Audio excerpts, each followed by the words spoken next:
Commander V9 stared at the application form floating before his 4 eyes, each optical sensor focusing on a different section of the document. His tentacles twitched in what could only be described as bureaucratic anxiety.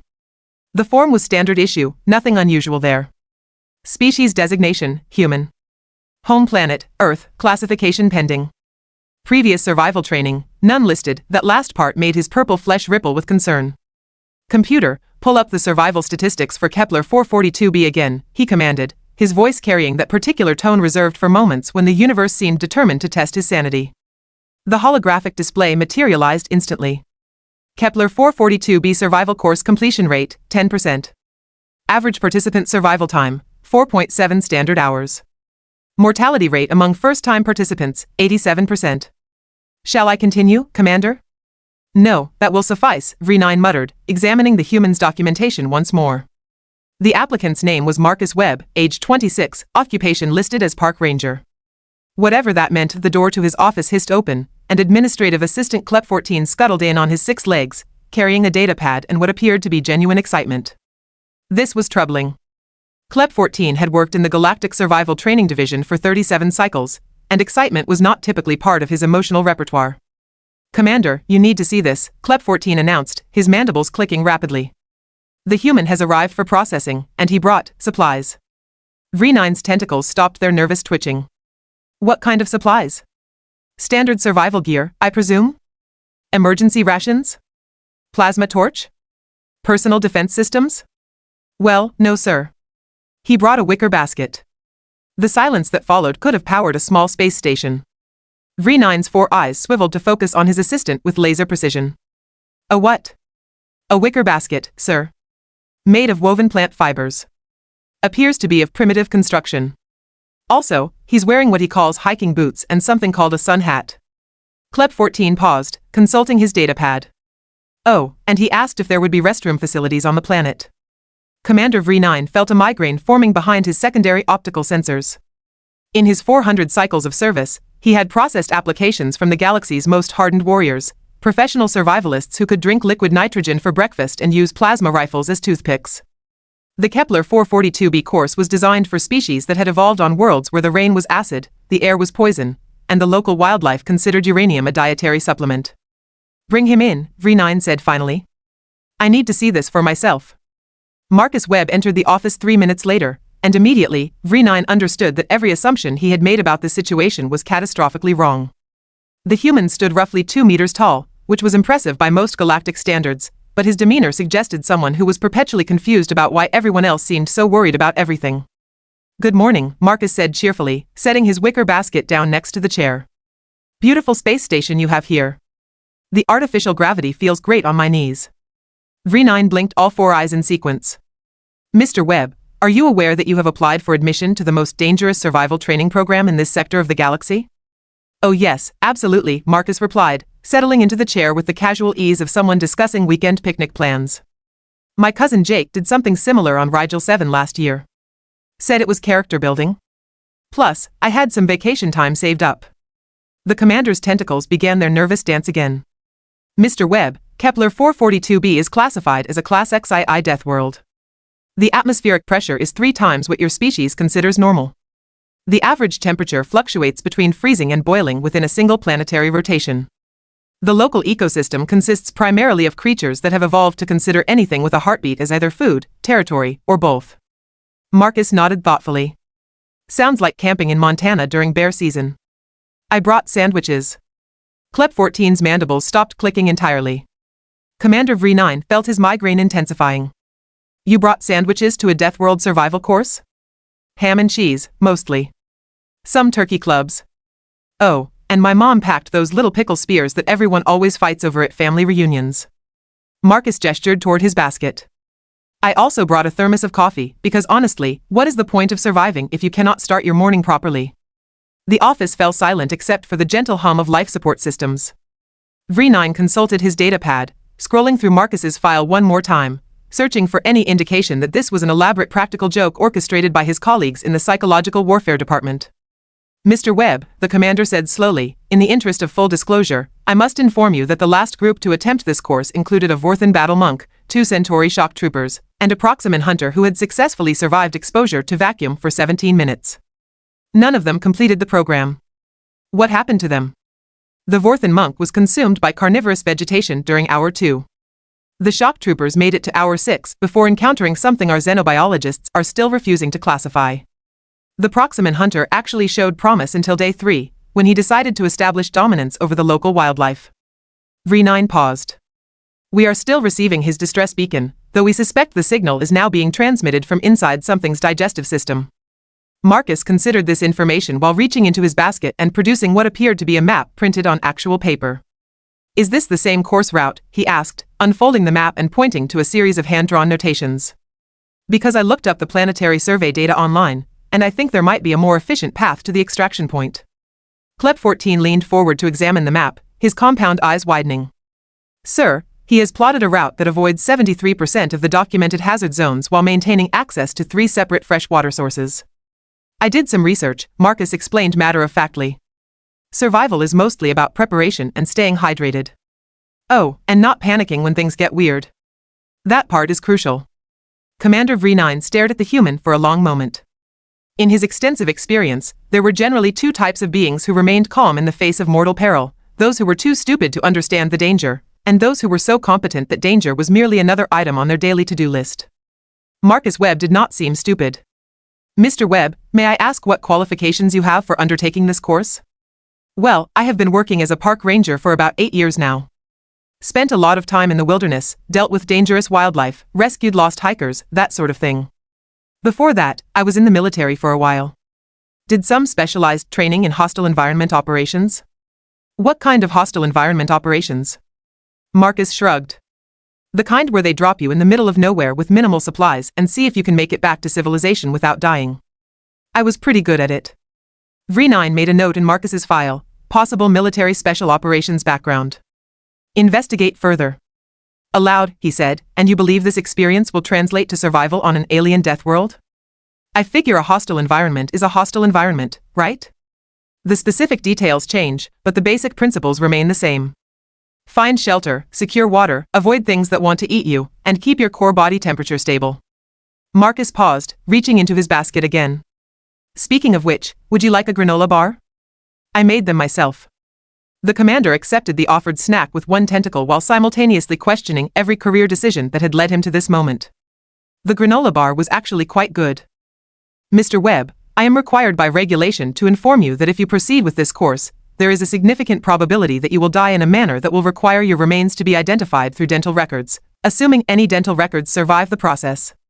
Marcus nodded seriously. I appreciate the warning, Commander. I have updated my will accordingly, and I left detailed care instructions for my houseplants with my neighbor. Is there anything else I need to sign? 20 minutes later, Commander V9 watched through his office viewport as Marcus Webb boarded the transport shuttle to Kepler 442b. The human had somehow convinced the shuttle crew to help him load not only his wicker basket, but also what appeared to be a collapsible camping chair and a small portable grill. Sir, Klep 14 said quietly, shall I prepare the standard memorial paperwork? V9 considered the question while finishing the remarkably delicious granola bar. Not yet, Assistant. Something tells me this human might surprise us.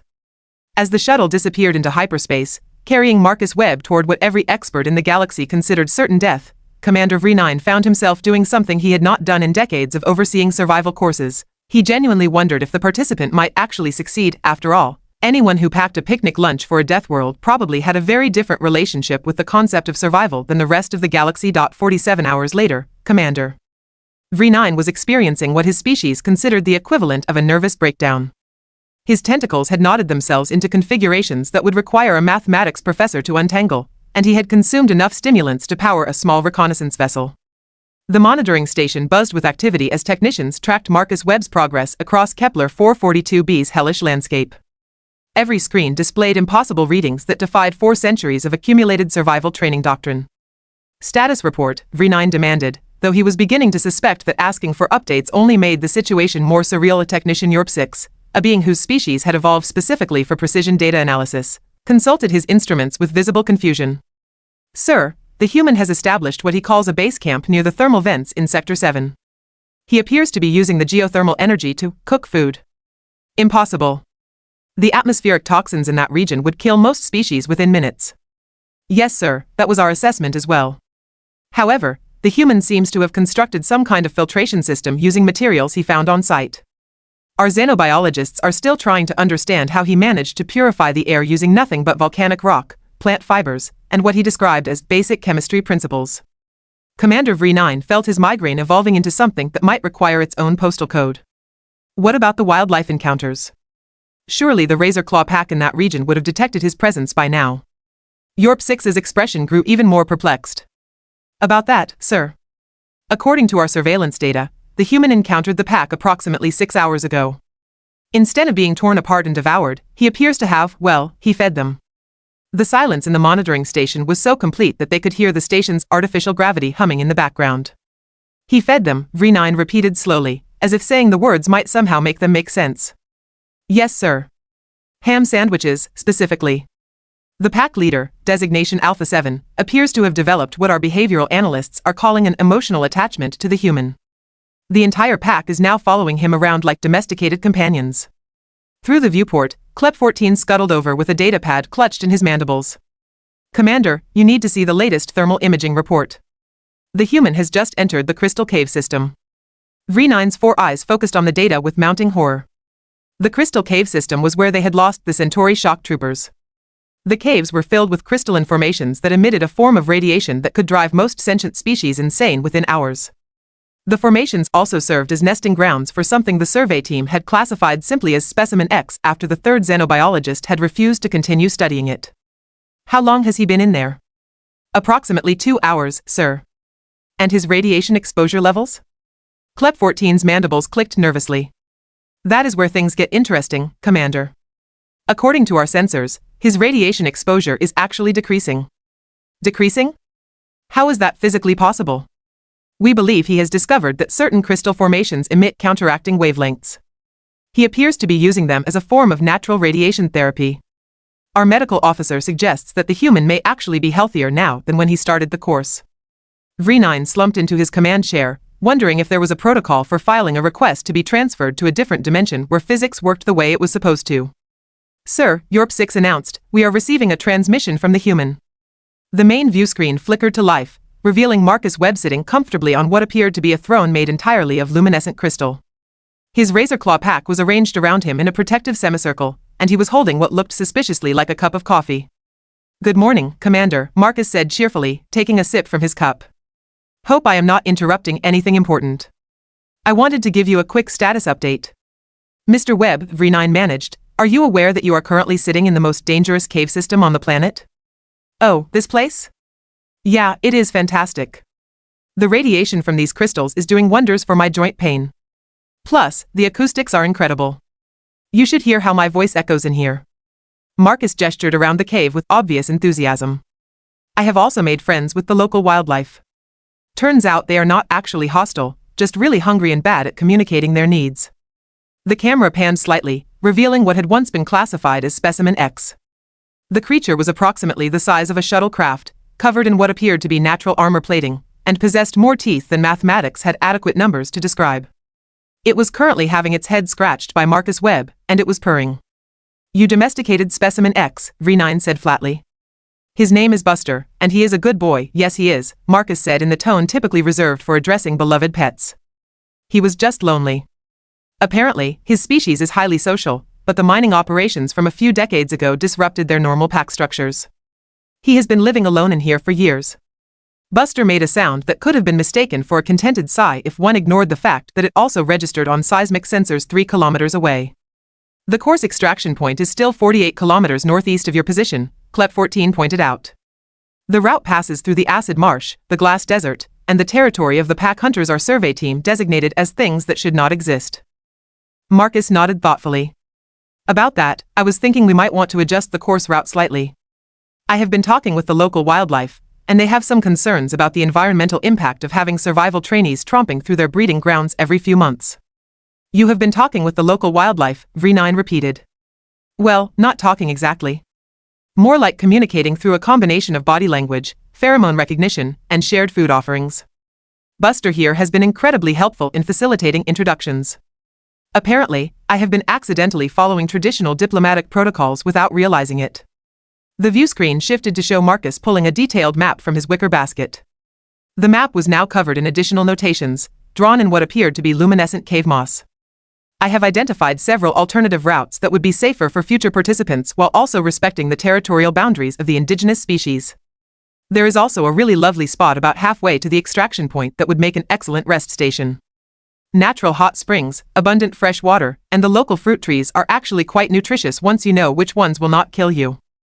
Technician Yorp 6 leaned toward Commander V9 and whispered, "Sir, he has essentially solved the environmental impact problems that have been plaguing this course for 30 years. The Galactic Ecological Council has been pressuring us to shut down the program entirely." Marcus stood up from his crystal throne, gathering his supplies with the practiced efficiency of someone who had done this sort of thing many times before. "Well, I should probably get moving if I want to make the extraction point by the scheduled time. Buster and the pack are going to escort me partway, just to make sure I do not run into any trouble." "Mr. Webb," V9 said, "are you aware that you have just completed the most comprehensive survival analysis of Kepler 442b that we have on record? Your environmental assessments, wildlife behavioral observations, and route optimizations represent decades' worth of research." Marcus paused in his packing, looking genuinely surprised. "Really? I just figured it was basic common sense. When you are in someone else's home, you should be respectful, try not to make a mess, and always bring enough food to share." 8 hours later, Marcus Webb walked calmly into the extraction zone, accompanied by his Razorclaw escort and carrying what appeared to be several samples of previously unknown crystalline formations that emitted beneficial radiation. His wicker basket still contained half his sandwiches, his thermos was still warm, and he had somehow acquired what looked like a pet that resembled a cross between a butterfly and a small dragon. The extraction team, composed of hardened military personnel who had seen combat on 7 different worlds, stood in stunned silence as Marcus approached. "How was your course experience, Mr. Webb?" the team leader asked, following standard post-course protocol despite the fact that nothing about the situation was remotely standard. Marcus considered the question while his new pet settled on his shoulder and began grooming itself with tiny claws that could probably cut through titanium. "Educational," he said finally. "I learned a lot about interspecies communication, applied geology, and sustainable camping practices. Plus, I got to make some new friends." Behind him, Buster emerged from the treeline and waved goodbye with one massive claw before disappearing back into the wilderness. The extraction team leader looked down at his datapad, then back at Marcus, then at his datapad again. "Sir, according to our records, you have not only completed the course, but you have also established diplomatic relations with 17 previously hostile species, discovered 3 new sources of renewable energy, and identified solutions to chronic environmental problems that have been stumping our best scientists for decades." Marcus shrugged. "It was a nice vacation. My cousin Jake was right about it being character building. Though I think next year I might try something more relaxing. Maybe that beach resort on Proxima Centauri." As the extraction shuttle lifted off, carrying Marcus Webb back to the space station, Commander V9 received a priority transmission from the Galactic Council. The message was brief but unprecedented. The Kepler 442b survival course was being redesignated as a diplomatic and environmental research station, with Marcus Webb invited to serve as the chief consultant for human-alien relations. The course failure rate, they noted, had just dropped to 0%. Commander V9 looked out at the stars and wondered if perhaps the galaxy had been thinking about survival all wrong. Maybe the key was not learning how to conquer hostile environments, but rather how to understand them, respect them, and ask politely if you could borrow a cup of sugar. After all, Marcus Webb had just proven that sometimes the most dangerous thing you could bring to a Deathworld was a picnic basket and the unshakable belief that everything would probably work out fine if you were just nice to people. Even if those people happened to have more teeth than seemed structurally necessary.